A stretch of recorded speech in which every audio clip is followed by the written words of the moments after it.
herzlich willkommen zu einem neuen Bootstrap-Turniervideo hier auf meinem Kanal. Heute kämpfen Mattes oder Mates, je nachdem wie er sich ausgesprochen fühlt, und Nigel. Den Namen sieht man jetzt hier leider nicht ganz so. Und deswegen, ja, starten wir heute einfach mal das Spiel hier zu dritt, denn es sollte eigentlich noch ein paar mehr Leute mitspielen.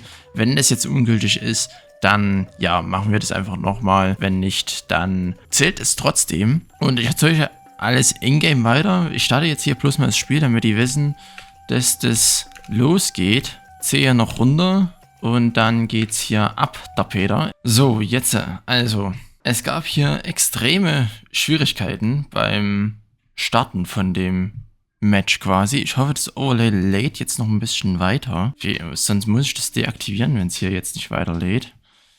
Ach komm, bitteschön. Bitte lade. Ich hoffe, also es gab hier am Anfang relativ, ja gut, es hat geladen, sehr schön. Sehr große Probleme, denn ein paar Maps liefen oder funktionierten nicht wirklich. Und ich bin jetzt auch hier alleine, wie man hört, kein Experte quasi und kein Schiedsrichter in dem Spiel. Wenn jetzt die Turnierleitung sagt, also die das Video hier auch sehen werden, sagt, das ist ungültig, weil die ja keinen Schiedsrichter dabei hatten, dann würde ich hier einfach das Spiel nochmal machen.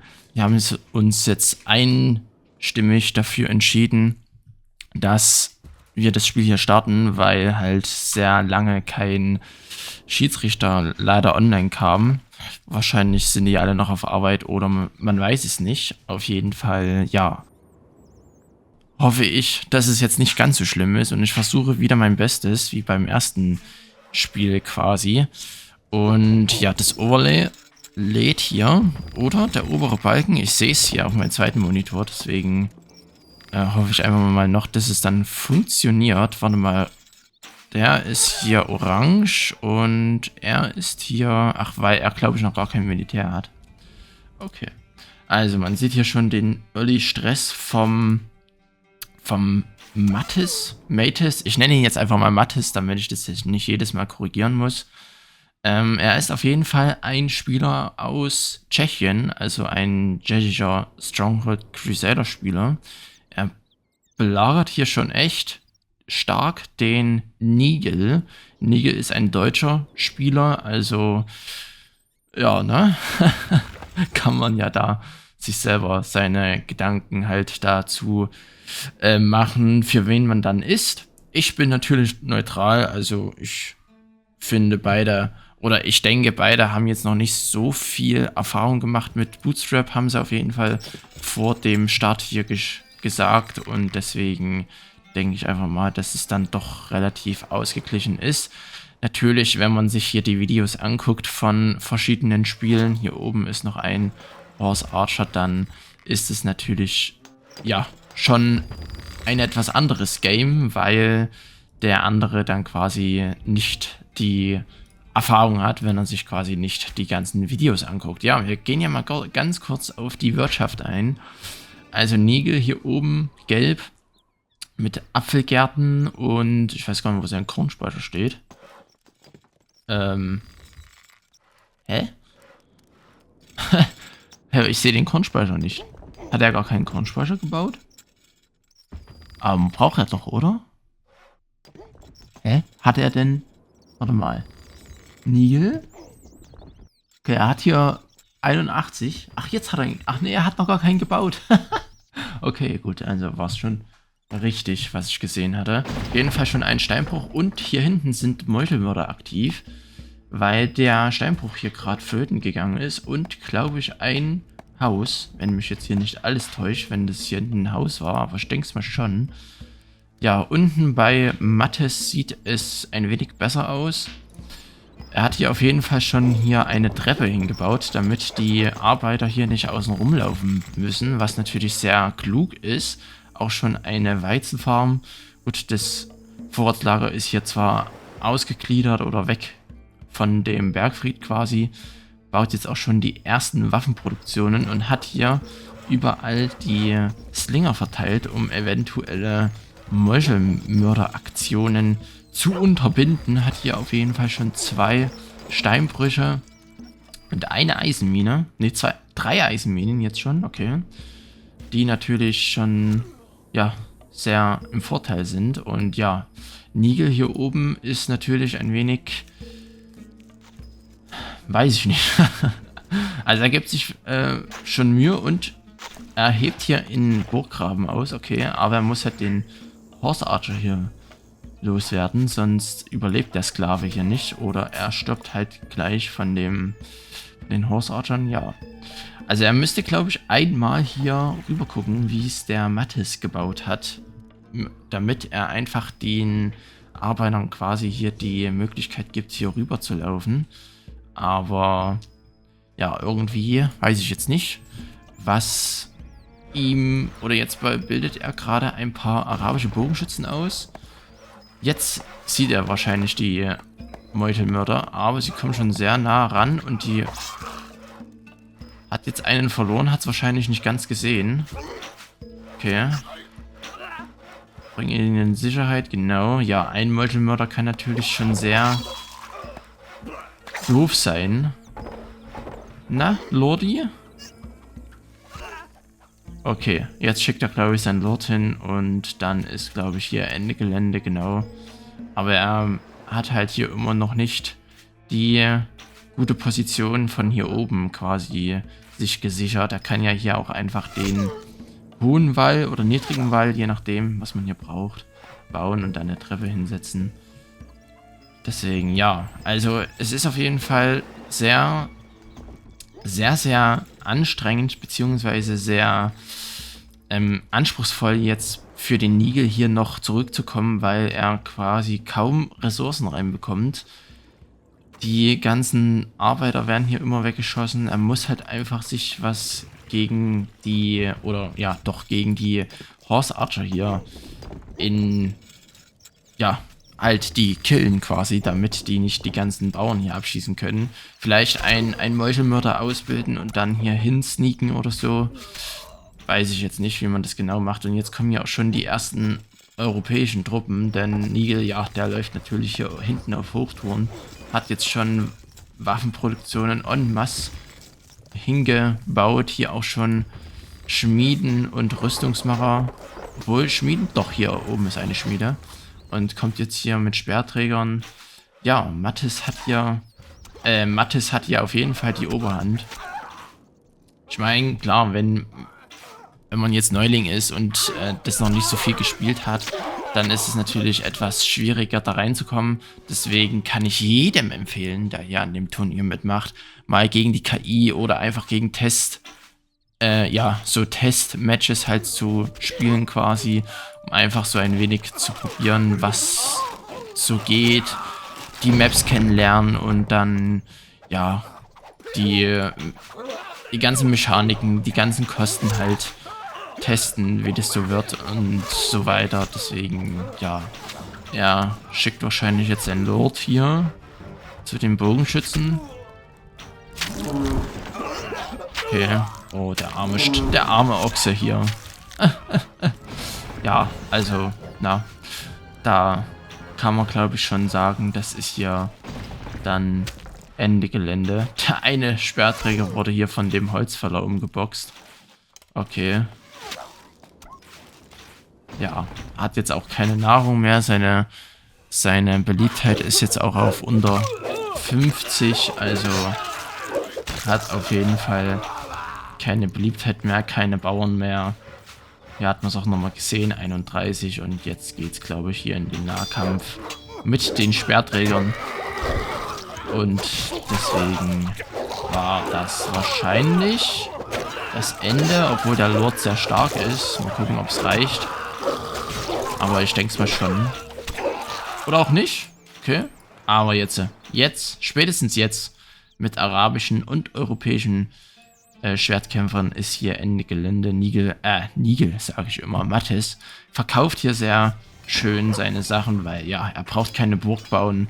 Er steht ja hier komplett im Saft seiner Burg quasi drinnen.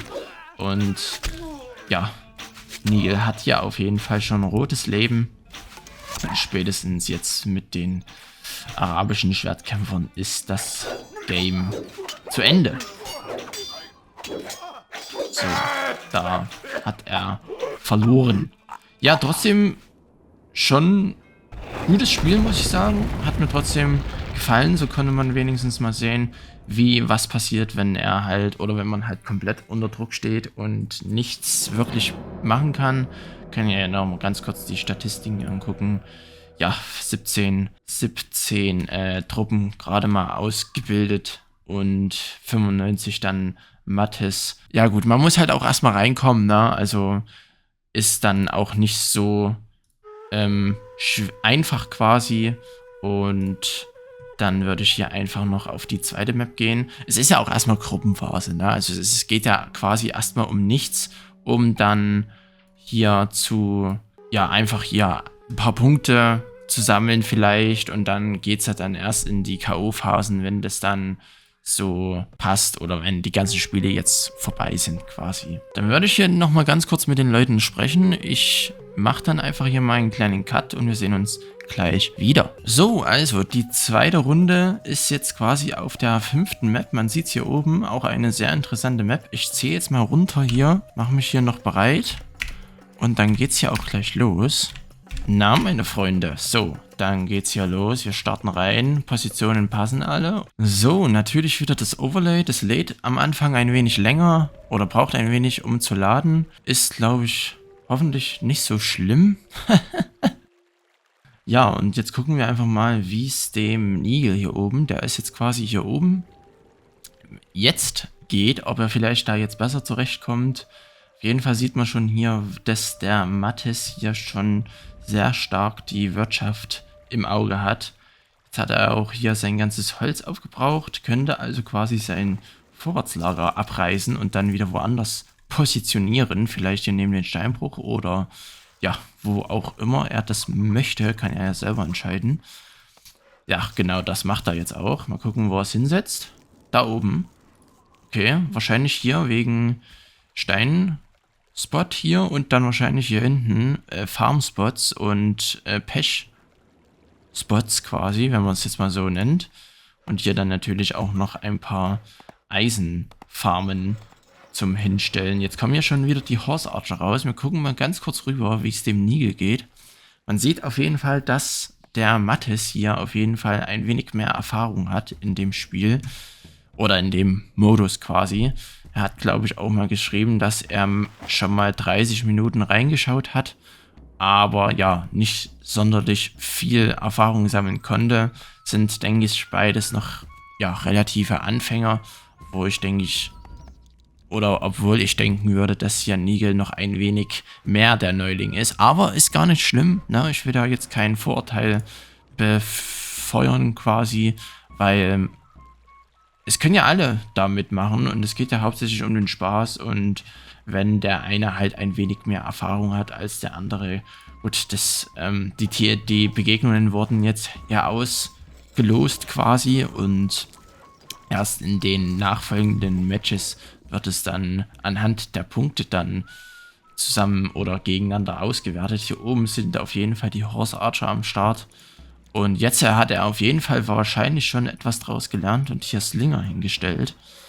Gegen die Assassinen quasi. Und ja, hier hinten noch eine Apfelfarm.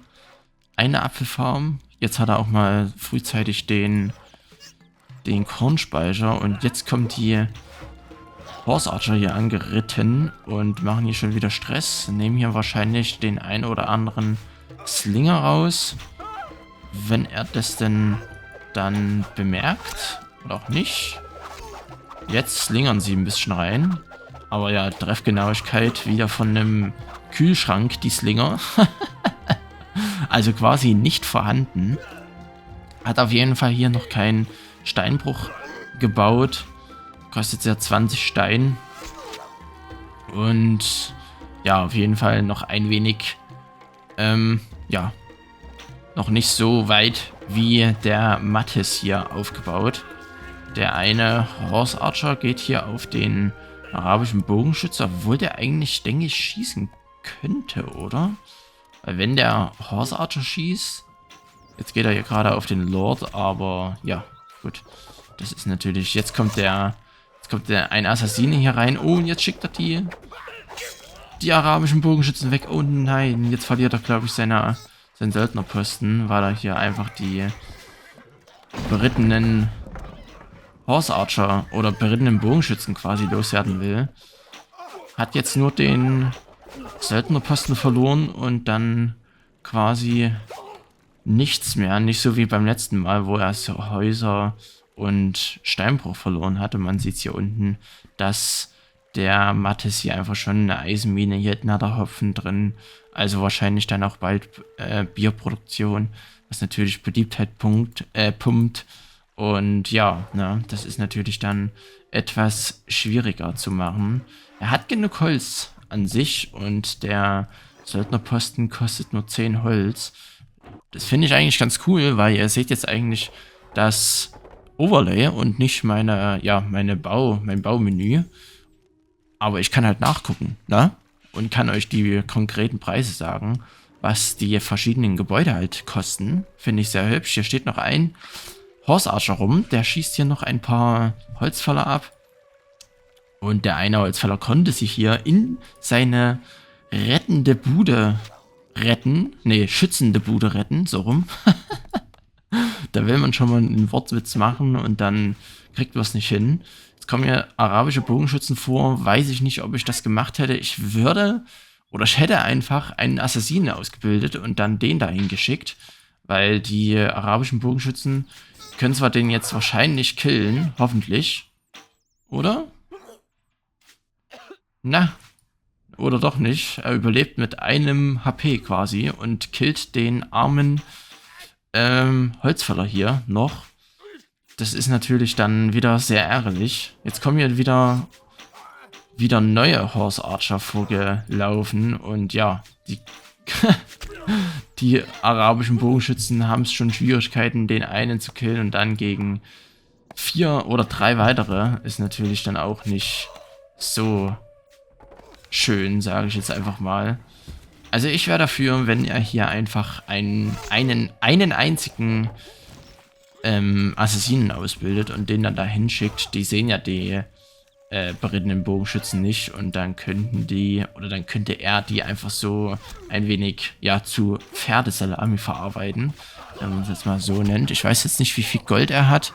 Hat jetzt 235, also an sich eigentlich ausreichend. Bildet hier immer noch ein paar Slinger aus und ja, hier sind wieder Assassinen am Start. Jetzt kommt er, glaube ich, mit dem Lord und klatscht den Assassinen einfach mal die Axt ins Gesicht. Okay, kann man ja auch mal machen mit dem Lord. Ist ja völlig legitim. Guti. Oh, und man sieht hier schon, wie sehr oder wie gut hier die Wirtschaft vom Mattes einfach läuft. Und er kommt jetzt schon mit arabischen Schwertkämpfern natürlich, so heißen die natürlich, ist klar. Auf jeden Fall läuft die Wirtschaft hier, gut, er steht halt auch kaum unter Druck, ne? Oder beziehungsweise gar nicht unter Druck. Hat hier keine feindlichen Horse Archer, die hier rumreiten, keine Assassinen, die hier irgendwie ihn stören. Und da kann er natürlich wirtschaften ohne Ende. Kann wahrscheinlich bald mal die ersten Hopfen, also Brauereien und dann Schenken bauen, damit er hier sein Hopfen verwerten kann. Er hat jetzt hier wahrscheinlich auch ein paar Hunde, wie heißen die? Zwinger? Hundekäfige? Ich weiß gar nicht, wie die heißen. Habe ich noch nie benutzt in dem Spiel. Die heißen Hundezwinger, alles klar. Gebaut, um einfach den Assassinen wahrscheinlich zuvorzukommen, weil die gehen ja dann auf die Assassinen drauf, wenn die von hier sich so reinschleichen wollen und dann einfach hier Hackmack machen wollen. Ja, jetzt kommen hier die ersten Bogenschützen und der erste Turm, was gar nicht schlecht ist, denn ja, der Turm hat natürlich den Vorteil, dass Bogenschützen mehr Reichweite haben und feindliche Bogenschützen. Er hatte keinen Kornspeicher mehr. Das habe ich gerade gar nicht gesehen. Dies war ein Kornspeicher. Ja, genau. Deswegen ist wahrscheinlich auch seine Beliebtheit ein bisschen gedroppt auf knapp über 50. Aber die arabischen Bogenschützen haben jetzt hier den Vorteil, dass sie nicht so leicht getroffen werden können von feindlichen Bogenschützen. Man sieht es hier, die kriegen auch kaum Schaden, weil die berittenen Bogenschützen quasi einfach nicht so viele Pfeile treffen. Und dafür endlich mal die arabischen Bogenschützen ein wenig mehr treffen können. Aber ob das jetzt so schlau oder so viel bringt, das weiß ich jetzt nicht ganz so. Das sind nämlich hier schon 1, 2, 3, 4, 5, 6, 7, 8, 9, 10 oder 11 arabische Schwertkämpfer. Und ja, die halten natürlich schon sehr viel aus, weil es halt einfach Schwertkämpfer sind. Ja, 2 gehen auch hier hoch und ja, das könnte hier schon... Jetzt kommt ja auch noch ein Assassine rein. Beliebtheit droppt wieder auf unter 50 und ich denke, das sollte es hier gewesen sein. Ja, genau. Das waren 2 extrem knackige, aber schöne Matches. Muss ich ganz ehrlich sagen, hat mir trotzdem Spaß gemacht. Zumindest zum Kommentieren. Ich weiß jetzt nicht, ob es Nigel auch so viel Spaß gemacht hat. Ich hoffe es auf jeden Fall, dass er auch ein wenig gelernt draus hat, dass er ein wenig mehr Erfahrung sammeln konnte. Somit steht es halt 2:0 für unseren tschechischen Freund. Na, muss man ja auch mal sagen, er spricht kein Deutsch. Deswegen, na, ja, 53 Truppen, Mathis und 25 Truppen dann der Nigel oder Sir Nigel. Genau, also Freunde, das war auf jeden Fall das Match zwischen Nigel und Mathis. Man sieht hier leider den Namen nicht. Ich hoffe trotzdem, es hat euch gefallen, auch wenn es ein wenig chaotisch war. Zum Start hin, ich habe gerade das Overlay vergessen auszumachen. Ja, er schreibt auch selber gerade, dass es hier ihm trotzdem Spaß gemacht hat. Das ist ja die Hauptsache, ne? Also man muss ja jetzt hier nicht, keine Ahnung, hier ein übelster Pro-Gamer sein. Das ist halt nicht möglich oder nicht gegeben oder nicht Sinn des Ganzen. Man will halt einfach ein bisschen Spaß haben und so ein bisschen clashen quasi, wie in Clash of Clans. Nein, ich bekomme kein Geld dafür. So. Ja, gut, dann, Freunde, bedanke ich mich ganz herzlich fürs Zuschauen. Demnächst vielleicht mal wieder mit einem Co-Kommentator, vielleicht mal wieder Carilotus oder jemand anderes, je nachdem, ob jemand dann Zeit und Lust hat, mit mir zusammen hier aufzunehmen. Ansonsten, ja, bedanke ich mich ganz herzlich fürs Zuschauen. Schaut euch auch sehr gerne die anderen Bootstrap-Videos an auf den verschiedenen anderen Kanälen. Und ja, dann, wie gesagt, vielen Dank. Ich wiederhole mich, sorry, aber ich muss es natürlich sagen. Und dann lasst es euch gut gehen. Habt noch eine schöne Woche und tschüssi.